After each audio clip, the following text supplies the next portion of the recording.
우리가 은혜를 받잖아요. 근데 은혜를 받으면 며칠 가요.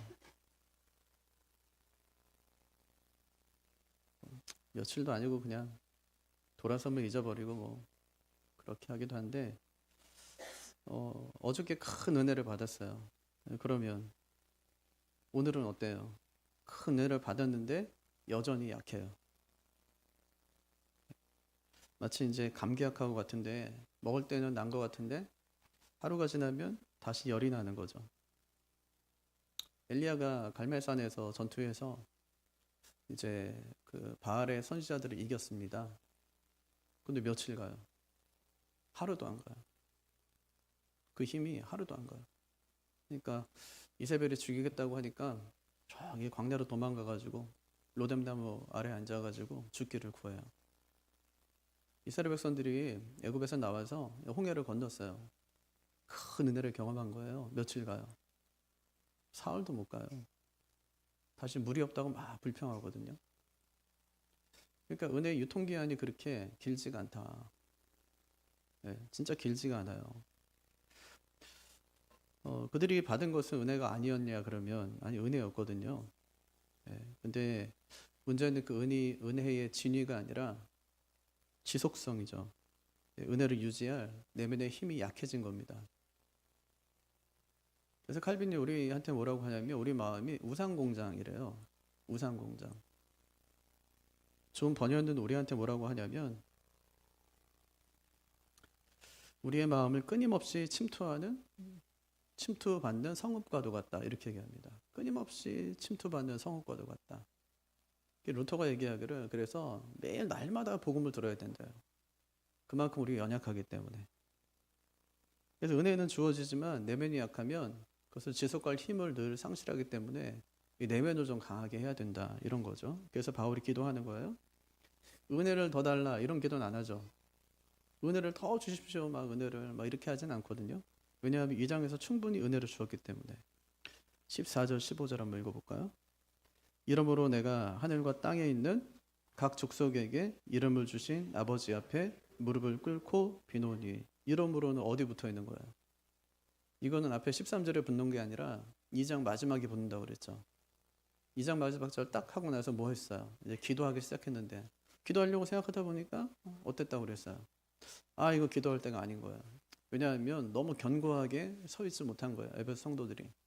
기도하다 말고 뭐라고 했어요. 그래서 너희가 어떤 사람인지 좀 제발 좀 기억했으면 좋겠다. 그런 거잖아요.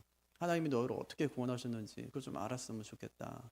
그 얘기 한 다음에 지금 이러므로 하고 이제 기도하는 거예요. 그 은혜를 더 달라는 기도예요? 아니요. 하나님이 이 은혜를 이미 충분히 주셨다는 거예요. 이 장에 보면 엄청난 은혜 주셨죠. 우리는 어떤 존재?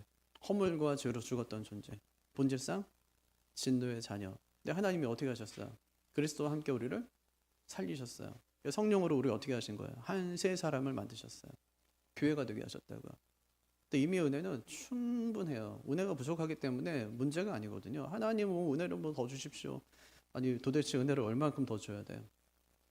네? 죽은 우리를 예수 그리스도와 함께 살리셨고 우리를 한 새 사람, 세상에 없는 정말 새로운 사람으로 새 창조를 하셨는데 뭘 더 해줘야 돼? 새로운 은혜가 필요한 게 아니에요. 진짜 필요한 건 뭐냐면 내 안에 내면의 힘을 기르는 거예요. 내면의 힘을 길러라. 이제 그런 거죠. 그래서 바울이 원인을 은혜에서 찾는 게 아니에요. 뭐에서 찾냐? 우리 내면에서 찾습니다. 내면에서. 은혜가 부족하기 때문이 아니다. 네 속사람이 약하기 때문이다. 은혜를 받았는데 계속 우리 약해지는 이유가 뭐냐? 첫 번째 이유. 속이 약해서 그래요. 속이 약해서. 속이 약하기 때문에. 16절. 같이 읽을까요? 그의 영광의 풍성함을 따라 그의 성령으로 말미암아 너희 속사람을 능력으로 강건하게 하시오며. 그 은혜에 더 달라는 기도예요 이게? 아니요. 이미 받은 은혜로 충분하다고요. 죽었던 자 살려줬고 원수된 자 하나로 만드셨어요. 근데 왜 다시 3장에 가서 무릎을 꿇죠? 사실 유대인들은 무릎 꿇고 기도하는 건 아니거든요. 서서 기도해요. 언제 그랬어요? 솔로몬이 성전 짓고 나서 성전 봉헌식 할 때 서서 기도하거든요. 느헤미야가 포로에서 귀환했어. 그리고 이제 그 앞에서 백성들과 함께 모여서 예배하고 기도할 때 어떻게 해요? 서서 기도해요. 그러니까 바리새인들이 시장에서 서서 기도한 것 때문에 주님께서 뭐라고 하신 게 아니에요. 그들은 서서 기도했어요. 근데 오늘 바울이 어떻게 기도하죠? 무릎 꿇고. 이 말은 뭔데요? 이건 간절히 기도했다는 말이에요. 간절히 지금 기도한 거예요. 왜요? 은혜가 부족하기 때문에? 아니요. 내면이 약하기 때문에. 우리는 진짜 내면이 약해요. 은혜가 부족한 게 아니라 이게 없어. 심지가. 그러니까 신앙생활을 하려면 뭔가 좀 분명하고 기면 기고 뭐 아니면 아니고 하면 하는 거고 말면 마는 거고 하고 해야 되는데 목숨 걸고 결단하고 해야 되는데 신앙생활 되게 그렇게 하지 않아요. 이사 오면은 이사할 때 교회 옆으로 가야 돼요? 아니면 멀리 가야 돼요? 앞으로 이사하실 분들 여기 계신데 멀리 가야 돼요? 아니면은 교회가 싫으면 멀리 가는 거지. 교회 옮길 수 있으니까. 근데 어떻게 해야 돼요? 지금 올려도 못 와요. 너무 비싸져가지고. 교회 옆으로 와야죠. 교회 옆으로. 어쨌든지 교회 옆으로 와야지. 그래서 한 번이라도 예배를 더 드려야죠. 수요기도도 나오고 금요기도도 나오고. 집사 됐으면 한 달에 한 번은 새벽기도도 하고 해야죠. 그래야지 내면이 강해질 텐데 내면이 다른 걸로 자꾸 강해져 있어요. 뭘로 강해집니까? 뭐 돈 뭐 이런 거 있잖아요. 성공 뭐 자식 뭐 잘 되는 거 이런 걸로. 잘하는 게 그것밖에 없어요. 내면이 채워진 게 그것밖에 없으니까. 은혜가 없어요. 은혜가 부족하기 때문이 아니라 내면이 강건하지 않으니까. 속 사람이 되질 않은 거예요. 16절의 구조 한번 보세요. 우리에게 우리를 이제 강건하게, 속 사람을 강건하게 하시는데 그 공급을 뭘로 하냐면 그 영광의 풍성함, 그의 영광의 풍성함, 하나님의 영광의 풍성함. 은혜의 근원은 부족하진 않다. 풍성하다. 은혜의 근원이. 또 방법이 뭐래요? 성령으로 말미암아 능력이 오는 통로도 분명하다. 근데 문제는 뭐예요? 너희 속 사람의 문제다. 이렇게 얘기하는 거죠. 그러니까 문제가 외부에 있는 거예요? 아니면 내부에 있는 거예요? 내부에 있는 거예요. 속 사람 뭔데요? 거듭난 자. 우리의 거듭난 자. 거듭나는 게 뭐예요? 중생하는 거죠. 다시 태어나는 거. 우리의 자아가 다시 태어난 거예요. 언제? 예수 믿을 때. 예수 믿으면 누가 오는데요? 성령께서 내주하니까. 내 주인 누가 되는 거예요? 성령께서. 내 마음을 누가 주관하세요? 성령께서. 거듭난대요. 자아도 거듭나는 거예요. 하나님을 향해 살아있는 내면, 우리의 중심, 우리의 인격의 자리. 이게 이제 속사람이에요. 우리한테는 겉사람도 있고 속사람도 있거든요. 겉사람은 어떻대요? 후패한다고 그러죠. 나이가 들면 어떻게 돼요? 얼굴에 이제 주름이 생기고 몸에 힘이 없어지고. 세월 앞에 장사 있습니까? 없습니까? 없대요. 세월 앞에 장사가 없어요. 속사람은 어때요? 속사람은 그렇지 않대요. 고린도후서 4장 16절. 우리의 겉사람은 낡아지나 우리의 속사람은 날로 새로워지도다. 이렇게 얘기해요. 성경은 겉사람의 후퇴가 곧 은혜의 쇠퇴다. 이렇게 얘기하지는 않거든요. 모세 보세요. 120세. 근데 어땠대요?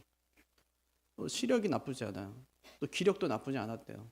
원래부터 뭐 건강 체질이냐? 그게 아니라 하나님이 그와 함께 했기 때문에 그렇게 됐다는 거죠. 갈렙 마찬가지죠. 85세 때인데 85세에 자기는 뭐 45년 전이나 지금이나 뭐 똑같다 이렇게 얘기해요. 오늘 40세에 이제 모세와 같이 애굽에서 나오잖아요. 그리고 45년이 지난 거예요. 40년 광야길 걷고 5년 정도 이제 가나안 땅에서 전쟁하고 했어요. 그러고 난 다음에 이제 자신에게 약속했던 그 땅 달라는 거잖아요. 거인족이 사는 그 땅. 자기는 그때나 지금이나 뭐 일반이다 이렇게 얘기하면서요. 힘이 남아서가 아니에요. 속 사람이 강건했기 때문에. 그럼 왜 속이 약하면 왜 은혜도 약해질까요? 은혜는 항상 사건으로 주어져요. 맞죠? 부응했어요. 근데 하나님은 나한테 말씀하셨어. 그러니까 은혜 받았어요. 또 기도했어요. 근데 하나님께서 응답하셨어요. 이렇게 사건으로 주어지거든요. 그런데 은혜가 지속되려면 감당할 내면의 힘이 좀 필요하다고요. 내면의 힘. 그 힘을 좀 길러놔요. 내면의 힘을. 그러니까 우리가 운동하면 근육이 생기죠. 영적인 운동을 하면 내면의 힘이 생기는 거예요. 그게 말씀과 기도예요. 은혜가 흐르는 자리에 항상 가 있어야 돼요. 은혜가 어디에 흐릅니까? 말씀에 흐르고, 은혜가 기도에 흐르고, 은혜는 성찬에 흐르는 거예요. 은혜 받고 싶으면 어디 가 있으면 돼요? 은혜가 흐르는 자리에 가 있으면 은혜를 받는 거예요. 말씀 앞에 머물기를 힘쓰고 기도하기를 힘쓰고 성찬에 참여할 때 열심히 기도하고 준비하면서 하나님 제가 이 성찬 통해서 예수님 받기 원합니다. 예수님과 함께 더 동행하며 살기 원합니다 하면서 기도하며 준비하고 성찬을 또 대하는 거죠. 근데 감동은 있지만 견딤이 없어요. 결단은 있지만 지속이 없단 말이에요. 그래서 바울이 강건하게 하시오며 이렇게 기도합니다. 강건하게 하시오. 강건하다는 말은 일시적인 감정이 아니라 지속할 수 있는 힘이에요. 지속할 수 있는 힘. 견고함. 정말 누가 흔들려고 해도 절대로 흔들리지 않고 무너지지 않는 그런 힘을 말해요. 그 비결이 뭐예요? 성령으로 말미암아. 속사람은 의지로 만드는 게 아니에요. 내 결심으로 되는 게 아니란 말이에요. 성령께서 역사하셔야 돼요. 성령께 붙들릴 때 비로소 내면이 견고해지는 거죠. 형편이 어려워도 소망이 계속 유지돼요. 갈등 속에서도 이 오래 참음이 계속 나타나는 겁니다. 이것이 속사람의 힘이에요. 은혜 받았는데 아직 연약하죠? 나이 때문이 아니에요. 환경 때문도 아닙니다. 은혜가 부족하기 때문에 그것도 아니에요. 속이 약하기 때문에, 속사람이 약하기 때문에. 그래서 바울의 처방이 아주 분명합니다. 은혜를 더 달라 이게 아니라 속사람이 성령으로 강건하게 되게 하옵소서 하는 기도예요. 이제 명절 됐어요. 가족끼리 모이죠. 그럼 이제 덕담을 이제 주고받겠죠, 그죠? 예. 그러면 이제 부모님들이 그러시겠죠. 너희 뭐 건강하고 하는 일 잘 되고 이렇게 하시겠죠. 근데 그것보다 진짜 중요한 건 뭐예요? 속 사람이 강건해지는 거예요. 예, 겉사람이 강건해지는 게 아니라 건강해서 오래 살고 하는 일 잘 되고 이게 복이 아니라 속 사람이 강건해지는 거예요. 새롭게 거듭난 자아가 강건해지는 거예요. 그 내면의 힘, 그 속사람의 그 힘을 강건하기를 날마다 유지할 수 있어야 돼요. 그렇게 됐으면 좋겠다는 거죠. 말씀의 사람이 되고 기도의 사람이 되고 하나님의 은혜를 늘 사모하는 사람이 되었으면 좋겠다. 매일매일 너에게는 하나님의 복음이 필요하니까 매일 그 복음을 들었으면 좋겠다. 이것이 우리의 진짜 덕담이 되어야 되는 것이죠. 그래서 바울이 문제의 원인을 외부에서 찾는 것이 아니라 그 내부에서 찾습니다. 에베소 성도들 지금 문제가 없는 것처럼 보이지만 그들에게 문제가 있는데 뭐냐면 속사람이 약한 거예요. 속사람이. 성령으로 속사람을 강건하게 해달라 기도하는 겁니다. 우리도 거기서 문제에 대한 답을 좀 찾았으면 좋겠어요. 또 하나 뭐라고 기도하죠? 네 마음의 주인을 바꾸라는 거예요. 17절 중간까지 한번 읽어보죠. 믿음으로 말미암아 그리스도께서 너희 마음에 계시게 하시옵고 계시게 하시옵고 이 말은 단순한 방문이 아니에요. 정착하다, 거주하다, 주인이 되다 이런 뜻이에요. 예. 예수님이 어떻게 됐으면 좋겠다는 거예요. 네 안에 거주하면서 네 인생의 주인이 되었으면 좋겠다는 것이죠. 잠깐 머무는 게 아니에요. 중심에 자리를 잡는 것이죠. 근데 질문이 좀 생기잖아요. 예배 사람들이 지금 예수 믿고 예수 믿는 순간에 성령께서 내주하셨고 지금 예수님이 그 안에 거하시는데 아니 무슨 또 다시 마음에 계시게 하시옵고 이렇게 기도하는 걸까 하고 생각되잖아요. 근데 이거는 거주의 문제가 아니라 통치의 문제. 통치의 문제. 그러니까 주님이 들어오셨냐 아니냐가 아니라 들어오신 주님이 실제로 너희의 주인이냐 하는 문제예요. 주인이냐. 로버트 멍어의 내 마음 그리스도의 집 이 책을 보면 주님이 집 안에 들어오시거든요. 우리 영접하면 주님이 들어오시는 거니까 들어왔어요. 그런데 문제는 뭐냐면 방마다 다 다른 주인이 있는 거예요. 서재에도 주인이 있고요. 주방에도 주인이 있어요. 근데 감춰놓은 벽장을 보니까 거기도 조회라는 주인이 있는 거예요.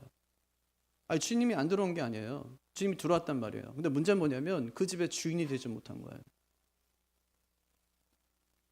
우리도 예수님을 한 방에 가둬놔요. 예수님 들어오셨으니까. 그리고 어떻게 하냐면 우리가 일주일에 한 번씩 그 문을 열고 들어가죠. 주님 저 왔어요. 이게 주일이에요. 그리고 뭐 하냐면 앉아서 휴대폰 하는 거예요. 주님과 대화도 안 해요. 휴대폰에. 1시간 했어요.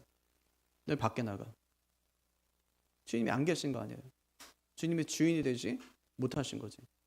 왜 은혜를 받았는데 왜 우리가 여전히 약하게 살아갈까요? 주님을 내 마음의 삶의 주인으로 모시지 않았기 때문이에요.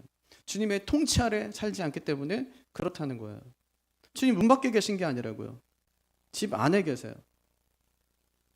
주인이 되지는 못하신 것이죠. 그래서 바울이 들어오게 하시옵고가 아니에요. 뭐라고 하냐면 마음에 거하시게 하시옵고예요. 마음에 거하게 해달래요. 마음의 주인이 되어달라는 기도였어요. 이게 소유권의 이전이죠. 그러니까 문을 열어드리는 것하고 집문서를 드리는 건 다른 거니까요. 손님으로 모시는 것하고 주인으로 모시는 것은 다르니까요. 근데 이 일이 어떻게 일어난대요? 우리가 주님을 내 마음의 구주로 또는 내 삶의 왕으로 내 인생의 주인으로 모신 일은 뭘로 된다고 얘기합니까? 믿음으로 말미암아. 이건 강제로 되는 게 아니래요. 강제로 하나님께서 막 그렇게 하시는 게 아니래요. 믿음으로 내 삶을 내어드리는 거다 이렇게 얘기해요. 주님 제 삶을 다스려 주옵소서. 제 인생의 주인이 되어 주옵소서. 이 믿음의 위임이 일어날 때 그리스도는 단순한 동행자가 아니라 우리 삶의 통치자가 될 수 있다고요. 영접은 하셨죠. 주님 제 마음에 들어와 주십시오. 영접은 했어요. 그 다음에 해야 될 일은 뭔데요? 제 인생의 주인이 되어 주십시오. 그럼 어떻게 해야 돼요? 주님이 시키는 대로. 시킨 대로 하려면 말씀이 있어야죠. 말씀이 없어요. 주님이 뭘 요구하신지는 몰라요. 알려면 말씀 열심히 부지런히 읽고 기도하면 되는데 깨닫게 하시니까 그걸 하질 않는 거예요. 그러니까 은혜를 받았는데 아직도 늘 약해요. 은혜는 경험했지만 소유권 이전이 완전히 이루어지지 않았기 때문에. 그래서 그리스도가 마음에 거하신다는 것은 내 선택, 내 욕망, 내 계획 위에 그분의 통치가 실제로 작동한다는 말입니다. 그래서 바울이 에베소 교회를 위해 기도하는 거예요. 그들의 인생 중심에 그리스도께서 주인이 되어주시기를 원합니다. 속사람이 강건해졌어요. 근데 그 다음에 해야 될 일은 뭐예요? 예수님을 내 삶의 주인으로 모시는 일이에요. 네, 속사람이 강건해졌다면 그 다음에 해야 될 일이 내 마음의 주인을 바꾸는 거예요. 마음의 주인이 바뀌어야지 매일 새로워지는 거예요. 그럼 회사에 이제 오너가 바뀌었어요. CEO가. 어떻게 돼요? 회사가 뒤집어집니다. 네, 맞죠? 그죠? 바뀌는 거예요. 주인이 바뀌면 삶이 완전히 달라지는 거예요. 그래서 우리가 은혜를 받았다면 그 다음에 해야 될 일이 뭐냐? 지속해야 되는데 지속할 힘이 어디서 나오냐? 속이 강건해야 돼. 속사람. 그 속사람이 강건해지려면 어떻게 해야 되냐? 예수님 마음에 영접할 뿐 아니라 내 인생의 왕으로 주인으로 모셔야 된다고요. 그리고 또 하나 할 일이 있어요. 바울이 또 기도합니다. 뭘 하려고 이번에는? 주님의 사랑을 깨달으라 이렇게 얘기하죠. 주님의 사랑을 깨달으래요. 17절 중간부터 19절 중간까지 한번 읽어보죠. 너희가 사랑 가운데서 뿌리가 박히고 터가 굳어져서 능히 모든 성도와 함께 지식에 넘치는 그리스도의 사랑을 알고 그 너비와 길이와 높이와 깊이가 거기까지 중간까지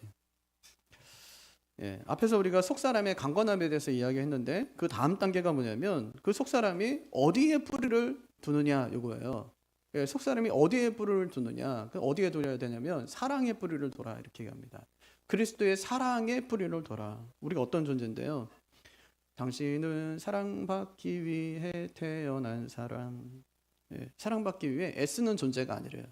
그럼 뭐냐? 오늘 말씀 보니까 이미 사랑 안에 심겨진 존재다 이렇게 얘기합니다. 심겨진 존재다. 복 있는 사람 어떤 사람? 복 있는 사람 어떤 사람이요? 시냇가에 심은 나무. 복 있는 사람이 시냇가에 심겨진 나무가 복 있는 사람이래요. 누가 와서 심었어요? 주인이 와서 심었겠지. 그렇죠? 나무가 뭐 내가 뭐 나무 뭐 심겨줘 볼까? 이러면 자기가 심는 나무는 없잖아요. 누가 와서 심어줘야지. 시냇가에 심은 나무 누가 와서 심어준 나무예요. 왜 그게 복이 되죠? 가만히 있으면 돼. 그러면 시절을 쫓아 이 계절을 따라서 계속 열매를 맺어요. 그래서 그게 복된 거거든요. 내 노력이 아니에요.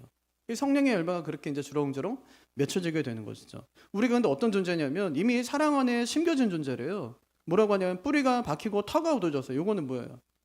이거 나무 심는 얘기 또 하나는 이제 건물 짓는 얘기거든요. 뿌리가 박히고 터가 굳어졌대요. 기초가 튼튼한 거죠.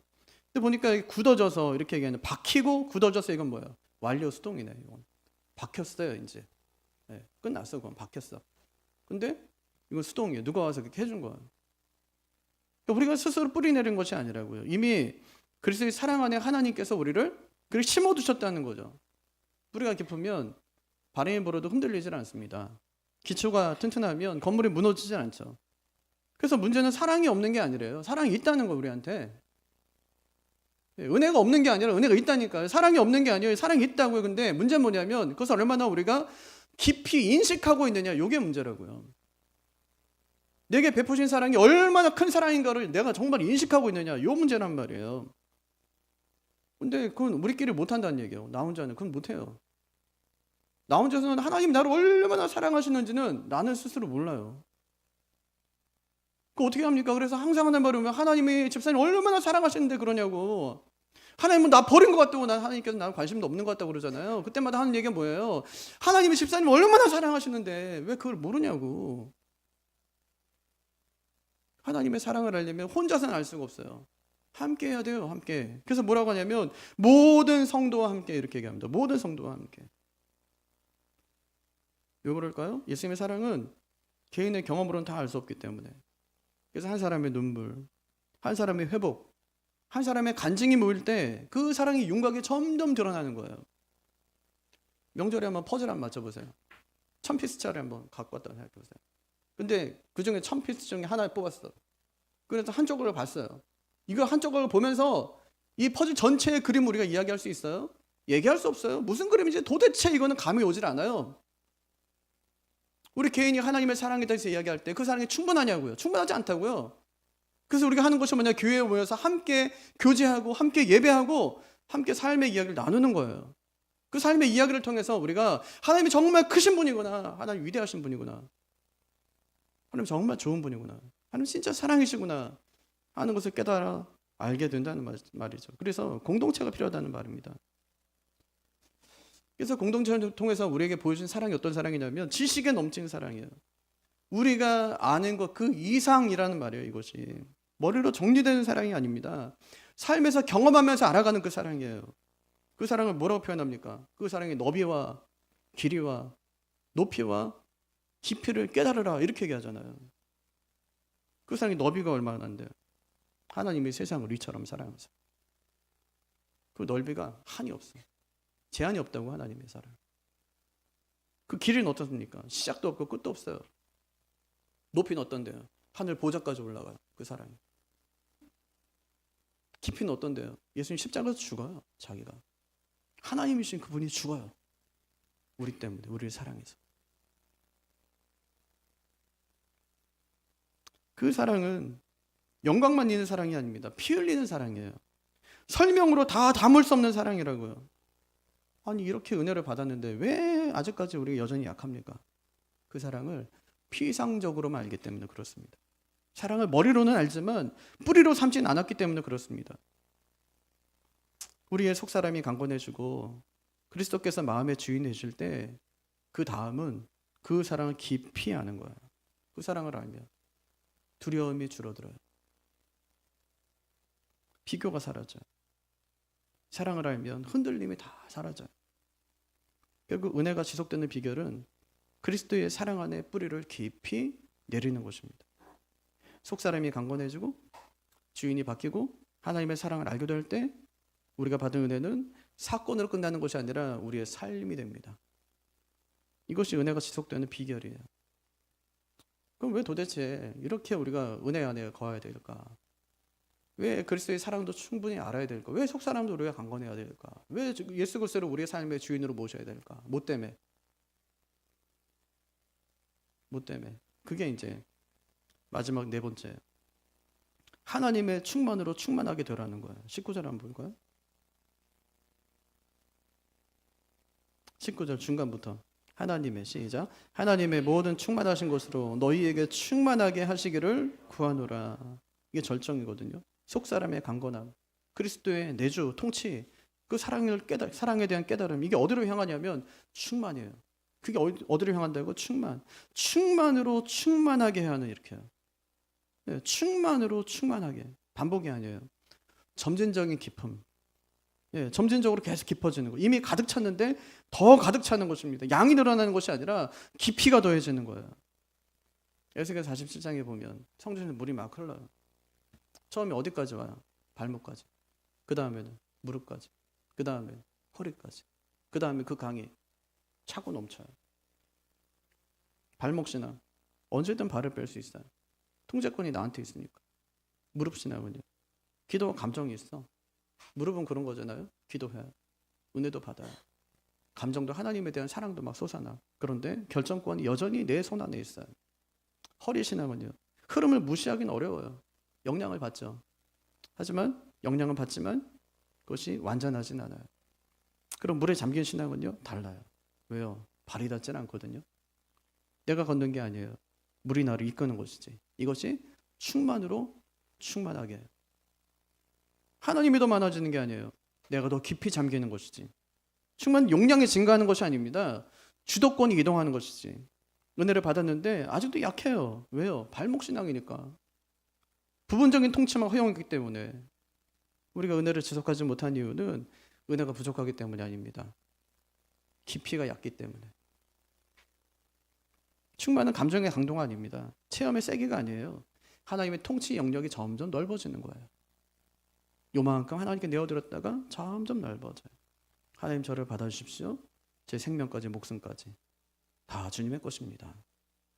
넓어지는 거죠. 내 계획, 내 생각, 내 두려움, 내 계산, 이 모든 것이 하나님의 다스림 안에 다 들어가는 것입니다. 그래서 충만 더 받는 게 아니에요. 더 맡겨지는 것이지.